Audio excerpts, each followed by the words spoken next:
Ever wondered what it looks like when a local movement just explodes?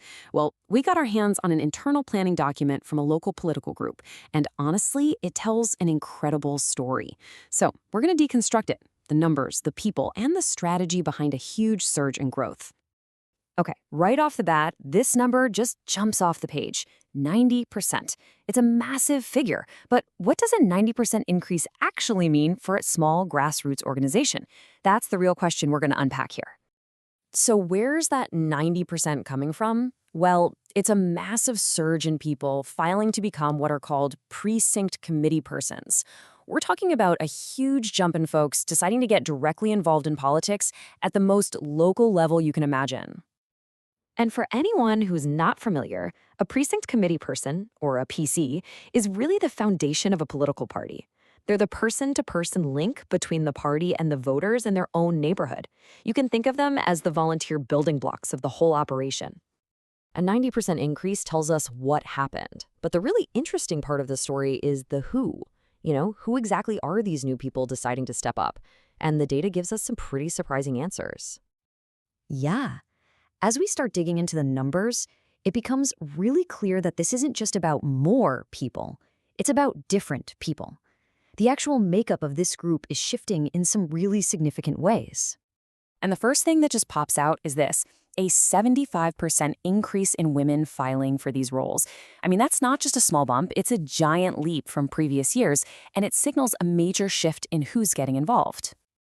Now, look at the actual numbers here. You might think, going from 4 to 7, that's not a lot. But that's exactly the point. At this hyper-local level, these small numbers create massive proportional change. This is what grassroots growth really truly looks like on the ground. And it's not just gender either. The entire group is getting younger, a lot younger.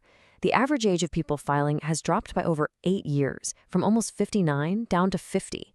That is a pretty significant generational shift. And here is where you can see all that new energy coming from.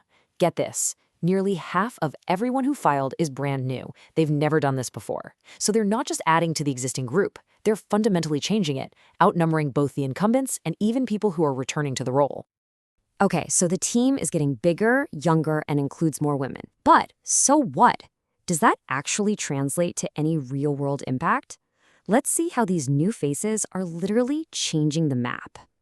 This is where all those numbers start to become a reality, because more people on the team directly translates to a larger physical footprint for the organization across the whole community. Just look at this jump in what they call precinct coverage.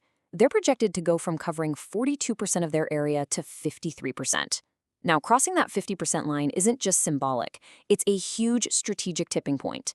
It means they now have a direct personal contact in the majority of local neighborhoods. That's a game changer. And what's interesting is this growth isn't just concentrated in one friendly neighborhood. No, the expansion is happening across a bunch of different villages. This shows that the appeal is broad, even if they have a clear stronghold in a place like Roselle. So that brings us to the really big question, right? Do numbers like this just happen by accident? Is this all just a happy fluke, or is there an actual intentional strategy that's driving these pretty incredible results?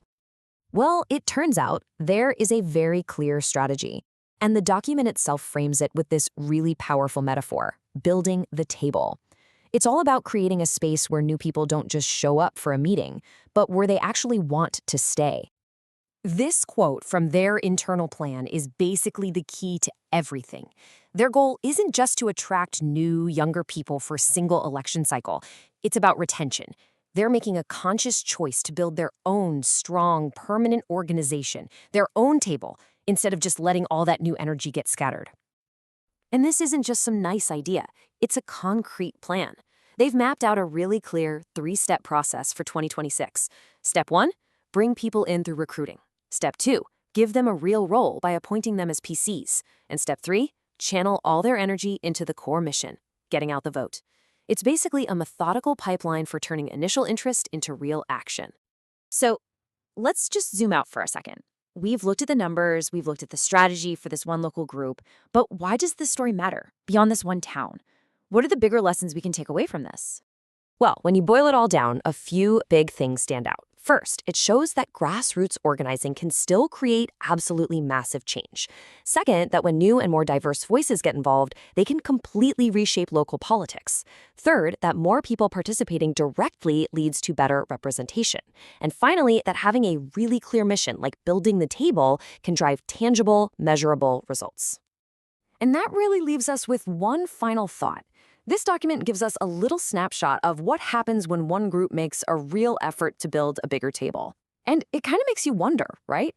What could happen everywhere if more people decided to pull up a chair?